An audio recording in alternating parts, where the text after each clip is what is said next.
Hello gamers, Powered Heal here, and today we're going to be going over a BRD dungeon grind. So probably not going to watch the whole thing because I'm probably going to get ad during this. Like I said, my Twitch exporting is not working right now, my Twitch to YouTube, so we're just kind of doing it like this, where I'm showing you the VOD, but hopefully we fix that soon. So I'll just kind of get right into it, and this one might be a little bit more hands-on. I'm going to try and skip through some stuff. And so today we have a basically we're just group buffing. So we're I'm going to actually mute this for now. So we're group buffing with the inner focus into the group fort, which you won't have if you just got in here. So don't worry about doing that. Just buff a regular fort. And then we shield a mage, and he goes to do the normal run. So he's going to round a bunch of stuff up. Right, we'll go into playing now. And you shield your mage, obviously, so he has a bit of a buffer before he goes in, like I just did. You kind of follow him. Now, this is like a much trickier place to follow than an SM because there's a lot of pats, and the pats are just like much more dangerous, even in relatively speaking. So you let them gather up, you drop a shield after the blizzard goes down, and you just start healing. You might ask, like, why do I drop multiple flash heals when I could just use one big heal to pick him up, right? And it's mostly because we're just trying to get as much of his health back as quickly as possible, because the further removed he is from, like, unblocking, the less likely he is to take damage, essentially, right? So we're really only concerned about basically the period where he comes out of the block or, like, right after. Because the period that he comes out of the block, he can be melee hit, right? If there's threat on him, if he still has sufficient threat. Or, even if he's not in melee range, a lot of these mobs throw, and you'll see that probably during this run. Like, when I get healing aggro, they'll just, like, throw nets at me and, like, destroy me, basically. So, we're trying to prevent, like, both of those outcomes from happening, essentially. You don't want him to get get by the nets, you don't want him to get by melee. If he's, like, if the stuff is still all on him, and it didn't, you didn't lose any aggro from the blizzard or the healing, then he was kind of screwed anyway, if it all hits him. But if it doesn't all hit him, that's where stuff like the shield comes in, as well as the, this guy pulled a little bit early. It's okay. Okay, so we're gonna try and. So you can hear I'm a little tired in this video, but basically what happens there is that guy did a really great pull where he got all the mobs inside of those little cubbies. Maybe not all of them, but quite a few. But then the other mage went up a bit too early to Blizzard, and he proximity aggroed them, which is something we talked about in the last video and a little bit in this video as well. So the pull is a little bit more scuffed. Basically, when that happens, you have to you end up with two groups of mobs, so you need to bring them back together. It wasn't really done perfectly here. You see they're still kind of separated, but for the most part, if you don't over pull while doing this, it's pretty easy to recover from, and it's kind of up to the mages if they have like the foresight. Basically, what's going to happen is they're going to play, if they realize something like this has happened, they're going to play more for control and less for damage. So they're going to, you know, blow less of their mana on doing pure damage and use more of their mana on kind of controlling the situation. Like using rank 1 Blizzard, blinking, moving, trying to get the mobs back lined up, right? So it's not unrecoverable by any means, something like that happens, but it's a little bit of a pain. And the thing you have to worry about if a pull like that does happen, where the mobs kind of fracture because of proximity aggro on the initial pull, is that you have to be careful about them coming on you, because the healing threat in this game is insane, and it will rip pretty easily. And keep in mind, these mobs are not really aggroed with any meaningful type of spell, right? There's no big spell that hit them, so it's very easy for them to just get healing aggroed onto you, and that can be kind of dangerous. So you have to be ready to you want to position yourself away, be ready to shield yourself, potentially even shield yourself preemptively, or be ready to fear in a worst case scenario. But fearing in here is kind of sketchy because there's a lot of pats. Even when you clear out the initial room, mobs can run really far, so you have to be kind of careful. So I think there's going to be a mistake here where we have two mages walking in, but they're both supposed to block, or one of them is supposed to block, and the guy in the back, he was definitely supposed to block. He was supposed to go and get the back ones, come out and block, and then the other guy was supposed to just get some of the front ones, I believe. And sometimes double pulling is, a bit sketchy, because it's difficult for the mages sometimes, especially in a pug type scenario, to actually end up at the same spot with all the mobs. However, in a situation like this, it's pretty good, because I'm going to actually pause this right here because I want to mention something. But in a situation like this, it's pretty good because the corridor is very narrow, right? So the mobs only have kind of like one way to go towards us, you know what I mean? And it's easier to get them clumped anyway on a double pull. So it was mostly fine here, just wasn't executed perfectly. And again, like, we couldn't shield that guy, because if we shield him and he blocks, our other mages are not expecting me to shield him. They're expecting him to block, and then they're going to put Blizzard down as soon as they see the block. So they're waiting for the block. So if I shield, all the mobs rip off, immediately run to us, and they could kind of like misplace their Blizzards, especially if they're already queued up over the area, and then they just click Blizzard to release it, because the mobs are going to be running at that point, and then that can just cause kind of like a disaster. I mean, realistically, they'll probably just get Novid, right? And then, you can deal with it from there, but they'll even be more fragmented from the group. So just something that you want to consider there, and that's why he didn't get shielded there, because he was supposed to block. He just took a little bit too much damage. In this scenario over here, I just wanted to give a quick talk about the nets and stuff in this place. So you have to be careful, like when you go in to try and shield like I did there, and you kind of want to get back out, because mobs will net you as soon as any type of heal goes off and you get on the threat table. Healing aggro is very strong, especially when people are opening with like rank 1 Blizzard to control and slow, so things are going to rip onto you very quickly. Getting netted in a spot like this is fine. You really don't want to get netted in a pack though. So you have to be careful, like if you're running in to heal somebody, right, that you're not too close to the pack, because it can be very easy for you to get subsequently netted. And then if a mage novas, which they might nova like incidentally, because they're probably not intimately paying attention to your position, right, because they're kind of worried about doing their own kiting and killing the mobs. So if they nova the mobs on you when they're all around you and you're netted, basically they're just going to be free hitting you, because they're the only thing you can hit, right? As long as you're on the threat table at all, which I think you pretty much are just by entering combat, you'll be getting hit by the mobs, and it can be very easy for you to die in that way. So you basically see right here that both of us are netted, me and this other mage, so I shield him here because the wardens are coming up close to him, and I'm expecting him to like blink away, I think, but I think his blink is already down.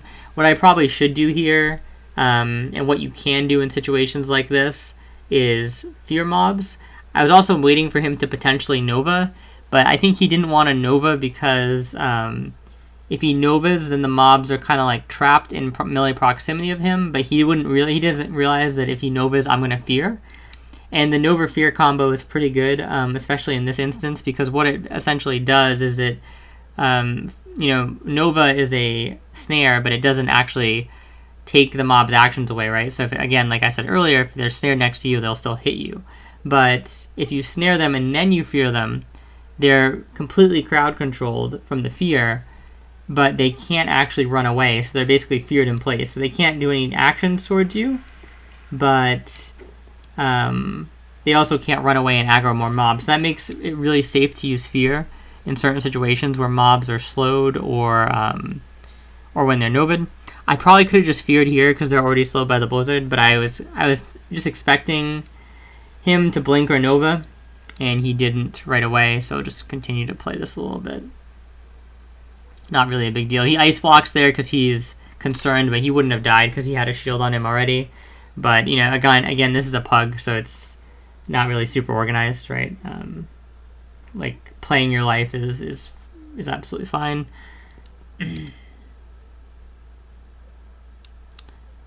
So I go for the res here. This is something you have to be really careful about. Is there's pats everywhere in this instance, and it's like super annoying. So you kind of have to back out. We're gonna have to pull these. I think, yeah, we root the dogs. And you have to be careful even when doing little pulls like that, because the dogs are mean. It won't necessarily look like it if you're watching some of this, because they'll be hitting people with shields, but if they hit you without a shield, probably like 5 autos and you can die on some of these classes if you don't get a healed or a shield or something like that. So yeah, it's just very important to remember that basically as the game goes on, like as you get higher level, the stuff gets kind of like stronger relative to you in an absolute physical sense, in the sense that like it can just hit you harder and kill you way quicker as a squishy class. So I'll kind of just fast forward to this. I think we get this is a good example of a pull where he's starting the pull, he's got the shield on, he's, is this the one? Yeah, it is, okay. I think this is the one, yeah. Yeah, so he's going to get a good pull here.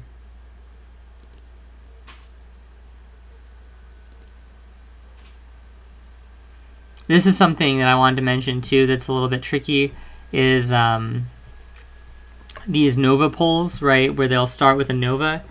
They can be a little bit annoying, but obviously sometimes the mages want to do them in order to, give themselves a better kind of like running start to get the other mobs. But what it does is it traps your group kind of like behind, so now you have to like rush to them once the Nova breaks. So there's a little bit of that going on here.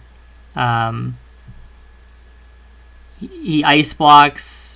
We were a bit too close. I think we weren't expecting him to ice block there, which is fine.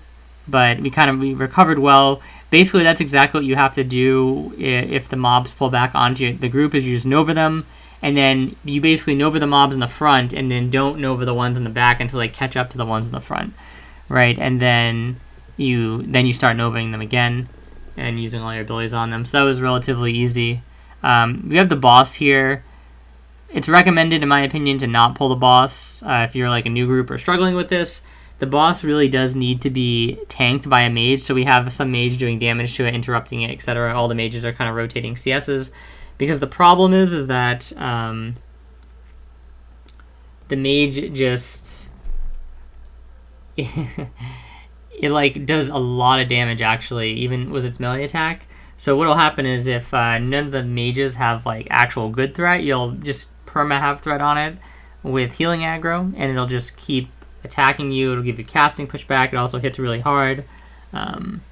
It can mana burn you if they don't interrupt it. So you really need somebody on that ASAP if you're going to do this.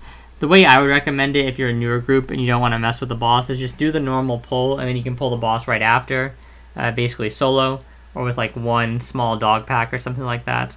And if you want to get the loot from the boss, because there is some decent stuff off her, like shoulders and cloak, you can do that. But I wouldn't recommend actually pulling her with the pack like we're doing here. This decreases your XP per hour. I would say it does it no matter what, even when you pull her with the other packs. But obviously it's not as bad when you pull her with the other packs, which is why we are doing that, right? So, yeah, just a little bit of... let's see if we can get like an actual... Okay, so this is the end of that fight. I think this is like an actual clean pull at the end. We'll see.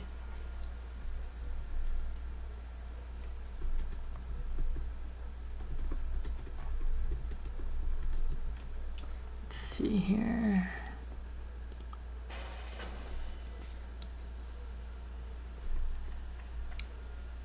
Yeah, I think this is going to be a decent showing here.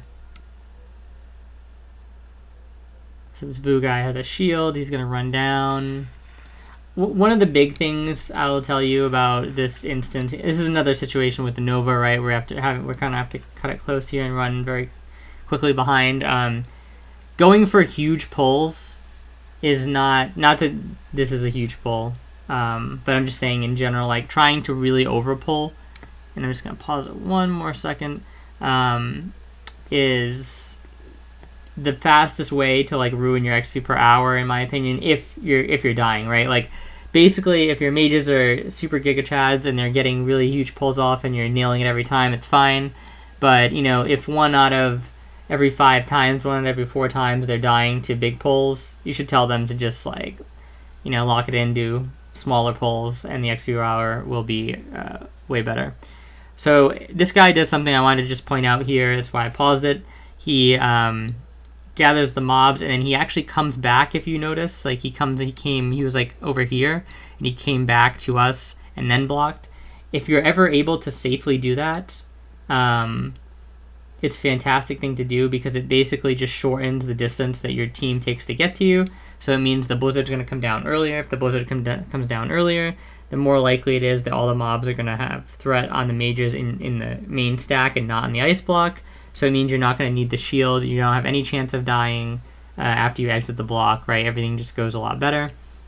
So it doesn't rush the healing or anything like that, right? You don't want to be like... you don't want to have the blizzard and the heals go off at the last second, right? Because it just increases the likelihood that anything not hit by blizzard is going to rip off and run directly to the group, and where you're going to have to Nova it, and then it's going to take more time to kind of get the packs together. So yeah, if you can kind of double back a little bit and do it safely, that's good. But if not, there's reasons sometimes why you can't. So if that's the case, then it is what it is. But I just wanted to kind of point that out. And I believe this is basically the last thing. You have to be careful when things are walking by you like this. That was kind of a sketchy heal, but we're at the end of the pull, so it doesn't really matter. I think that's why I let it go through. But, you can be kicked by some of those mobs. And it's, there's often so many of them that it's unclear, like, who's on CD, who may have used it before, right? So the kick can kind of just appear, like, random.